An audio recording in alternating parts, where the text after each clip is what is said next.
Ve SeedCamp'in kurucularından Reshma, Sohoni burada bizimle birlikte. Çok değerli bir konuşmacıdır. Geçmişte Venture Capital tarafında bulunmuş ve şu anda da Seed Investment tarafında yer alan bir konuşmacıdır. I'm telling good things about you. Okay. Don't worry about it. Okay, now I'm not gonna keep talking on. And Reshma Sohoni is here from SeedCamp, and yeah, here she is. Thank you for coming and being with us here in Istanbul and Vibrati Summit. So we have around like 13 minutes delay. Yeah. But don't worry, it's going to be lunch break after your session. So time is yours. Sounds good. Thank you. By the way, her session topic is European entrepreneur ecosystem. Yeah, that's right. Thank you, Reshma. Great, thanks. I realize I'm the only thing keeping you between here and lunch, so I will hopefully be a bit entertaining. So thank you for sticking around before lunch. My name is Reshma Sohoni, and I am one of the founders and one of the partners at SeedCamp.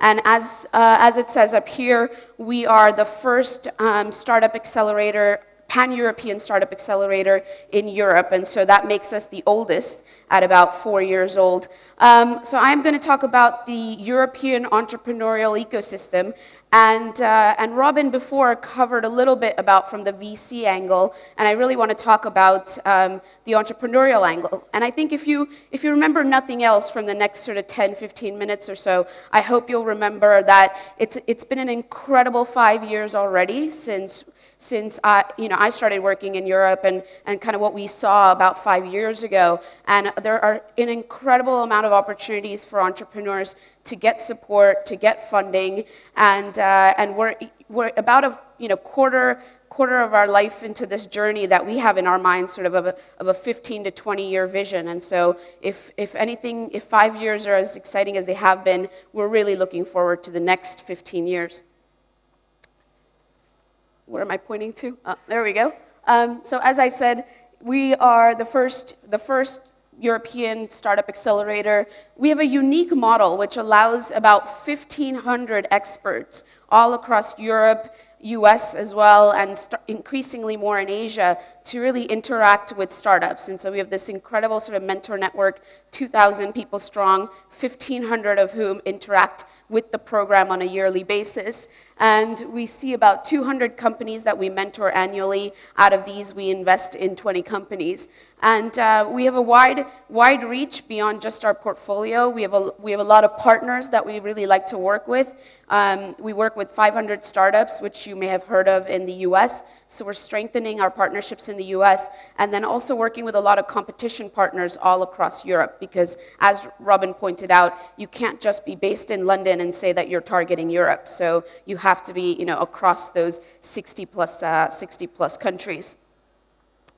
Our process in less than a minute, because I really want to go into the meat of why you're all sitting here. So we have an event model, and so companies apply online if they have an idea or some kind of a product that they've actually started to build. Through the application, we select our judges or our investors, and we select companies to come attend each of the events. So literally once a month, we're in a different city. For example, tomorrow we're in Prague, and part of the team is over there, and I'm over here in Istanbul. So we're really spread across all parts of Europe. And then if they win Mini SeedCamp and we decide to invest in them, within 24 hours, companies know whether they will be receiving an investment from us or not. So it's an incredibly fast process. So to give a bit of credibility as to why I'm up here talking, we backed 22 companies in our first 3 years of being alive as SeedCamp, and in the last year and a half, we've backed 33 more companies. So we have about 55 companies that we're actively supporting, and they come from 25 different countries. So again, it's wide from Israel and Jordan, where we've invested, to up in Finland, to as far west as Brazil and the US. So we really cover quite a lot of ground. Our focus is really Europe. And in terms of success, we have one company that on its 2-year anniversary sold for a little over $50 million, so that was brilliant. They've raised over 40 million in capital. They create jobs. They're employing more than 400 people. That probably is an underestimation because they're growing very, very fast.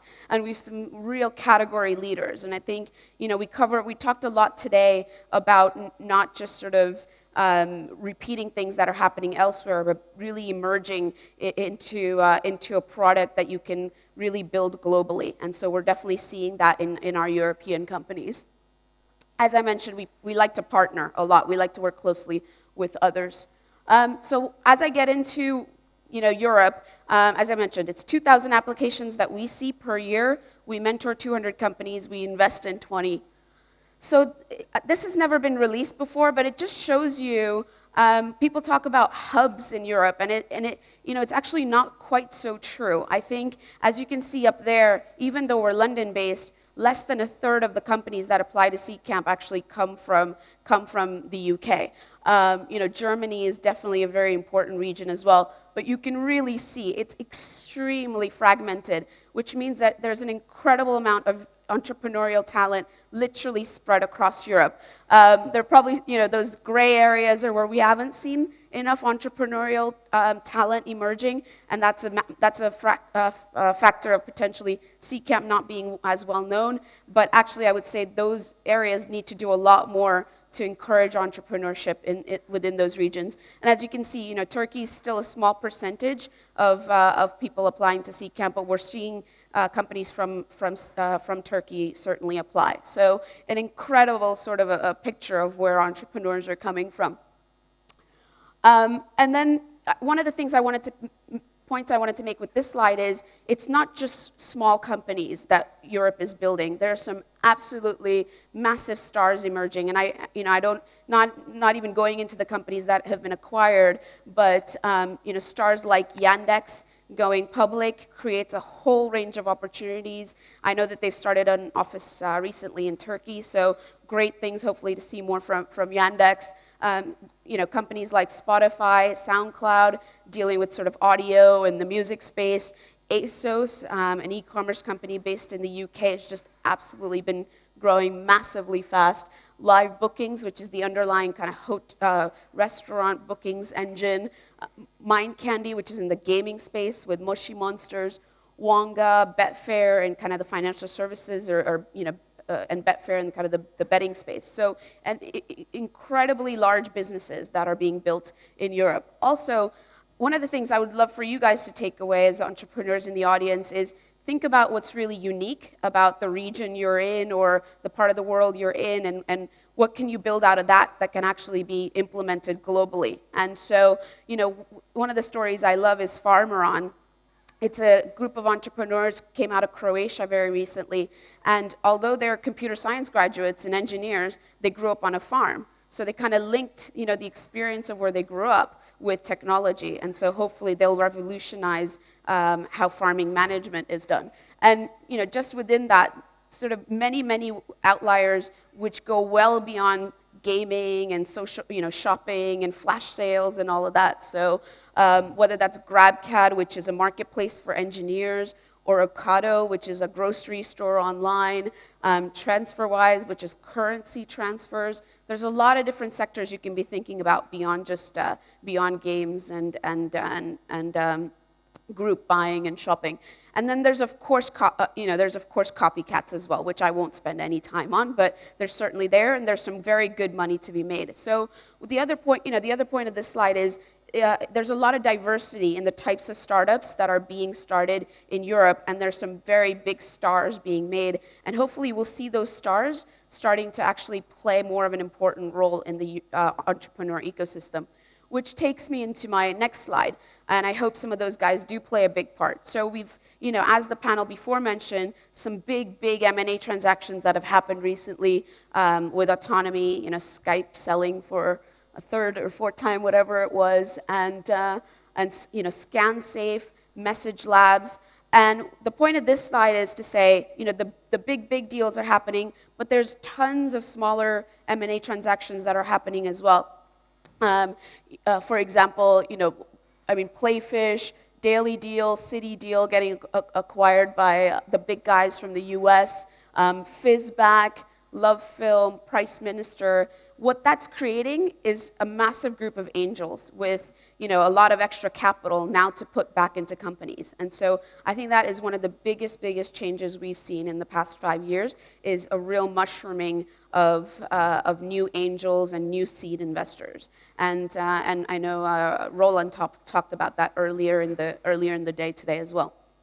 And the big thing that has happened, I think in Turkey, we talked about kind of the rest of the European investors taking notice of Turkey, but same as that, I think what you'll quickly see is the US investors are noticing as well. And the US investors are definitely investing in European startups. So, you know, if your ambition is to build a global business, again, compared to what it was 5 years ago or 7 or 8 years ago, you have US investors very keen to invest in the European startup ecosystem. So again, nearly actually, for what we're seeing at SeedCamp, half or more of our companies that are raising funding from VCs and angels are actually getting half their money from European investors and half their funding from US investors. So a pretty dramatic trend, a dramatic difference. And this is pretty much my last slide, basically. It's all about, there's an innumerable number of events happening. And if you are here in Turkey and you don't feel like you have enough things to help you and occupy your time, reach out to some of these guys and see how you can help bring them to Turkey and start to connect more with these organizations. There's everything from competitions to 48-hour hackathons, lots of training type of programs. There's the accelerators like SeedCamp, and then there's lots of other, I didn't even know quite how to categorize some of these guys, but they're very, very actively helping startups all across Europe. So that was pretty much it for me. I don't want to keep you here too long. I think the biggest point, though, I would make is we're not connected up good enough in Europe quite yet. So, my goal sort of being here today was to encourage more of kind of the rest of Europe and Turkey to get connected a lot better. And there's a ton of great support building. We just need to leverage each other very, very well. As I mentioned, Yandex has an office in Turkey now. What more can we do?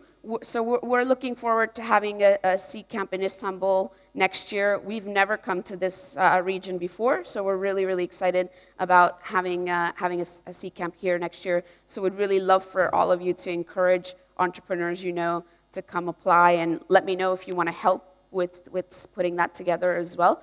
And so last thought before, I'm happy to take any questions, but last thought is, this is just what's happened in the past 5 years. And definitely incredible amount of energy. It's not just small companies. We're building really, really big companies, really global companies. Hopefully that provides inspiration to all of you guys to really aim big and think about building global scale businesses. And in other sectors, it shouldn't just be a few sectors that are open to you. There are many, many more areas that are looking for disruption and looking for you to play a part. So hopefully that excites you a little bit. Happy to take any questions.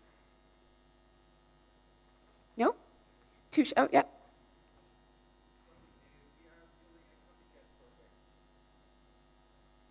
A new copycat project, and I wonder how many investments do you have in copycat projects? What is the rate?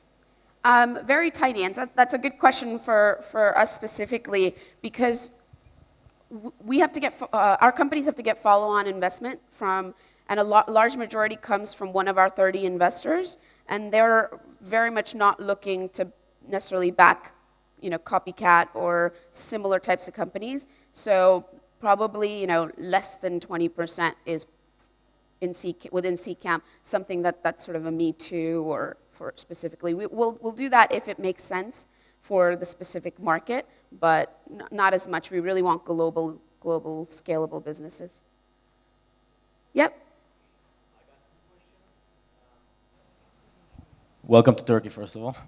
I got two questions. One, how seed are you? Meaning, because it could be, companies coming with you with something a bit finished, Do you need to set a valuation, or you're expecting just to have entrepreneurs who just come with a great idea and you're going to build them from zero? This is first question. And second question, being an angel investor, how do you cooperate with angel investors? Yes, so two good questions. I thought you guys were going to ask about Europe, but you're asking about SeedCamp, which is great. How seed are we? We have pretty much a spectrum of the companies we back. We have a company that took like 2 years to even launch a product, you know, so that's not ideal, but we want to at least be able to see some kind of a prototype, not just purely PowerPoint slides, so start to build something. But, you know, we've backed companies that have built something in Russian or in Slovenian or other languages and it hasn't been translated or built into English yet, which is fine, but we just want to see what's actually being built and the logic behind what's built. And in terms of your second question about how do we work with angels, actually SeedCamp itself is funded half by VCs and half by angels. So angels are a really important part of SeedCamp. And most of our companies, when they raise their next round of funding, because we only actually invest 50,000 euros, they have to raise, you know, they raise somewhere between 250,000 euros and $1.5 million. So that often comes from angels to a large extent. I don't want to keep you guys from lunch, so maybe either last question or we can break. Yep. How long does it take to evaluate an application? Yeah, so really good question. I think maybe something new to this market, given both of your questions, is we really believed in the philosophy around quicker decision making, and we needed to push speed in Europe as one of the things we really believed in. And so for the applications, they end, let's say they end tomorrow. Within a week, the companies get a decision on which 20 are selected to come to an event, and the day after that event, you get to know whether you have an investment from us or not. So, you know, it's week and a half maximum, basically, for decision. And I think that's really, really important when you're investing at a volume the way we are. We're doing 20 investments a year to make sure things are speedy and things happen quickly. Great. Well, thank you for your attention, and I'll be around, so thanks.